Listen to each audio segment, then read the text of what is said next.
ایک خاتون فون پر سہیلی کو بتا رہی تھی، ماشاءاللہ میرا داماد اتنا اچھا ہے، ساری کی ساری تنخواہ لا کر میری بیٹی کے ہاتھ پر رکھتا ہے، اور ایک ہی میرا نکما بیٹا ہے، ساری تنخواہ لا کر بیوی کو دے دیتا ہے، کیا کرو میرے تو نصیب ہی خراب ہے۔ شادی کے بعد لڑکیاں، شکر ہے شادی ہو گئی، اب میں اپنے شوہر کے ساتھ روز آؤٹنگ پہ جاؤں گی، مزہ آئے گا۔ اور لڑکے، شکر ہے سنت پوری ہو گئی، اب پوری جان لگا کر امتی مسلمہ میں اضافہ کر دوں گا۔ عقل مند آدمی جب کوئی خاص اور اہم فیصلہ کرتا ہے تو بہت سوچتا ہے، دل و دماغ کی سنتا ہے، دلیل کو زیر غور لاتا ہے، مثبت اور منفی پہلو کا جائزہ لیتا ہے، اپنی والدین اور بہن بھائیوں سے رائے لیتا ہے، اور آخر میں کرتا وہی ہے جو اس کی بیوی کہتی ہے۔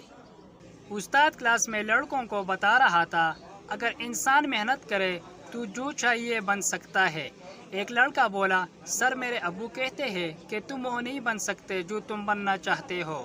استاد، تم کیا بننا چاہتے ہو؟ لڑکا بولا، سر میں ڈیڈی ڈاکٹر بننا چاہتا ہوں۔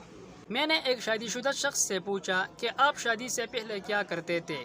اس نے ایک ٹھنڈی آہ بھر کے جواب دیا، جو دل کرتا میں کرتا تھا۔ ایک آدمی خوفزدہ ہو کر بیمار ہو گیا۔ دوست، کیا ہوا؟ آدمی، یار کل میرے کلاس فیلو کا انتقال ہو گیا ہے۔ دوست، تو اس میں اتنا ڈرنے کی کیا بات ہے؟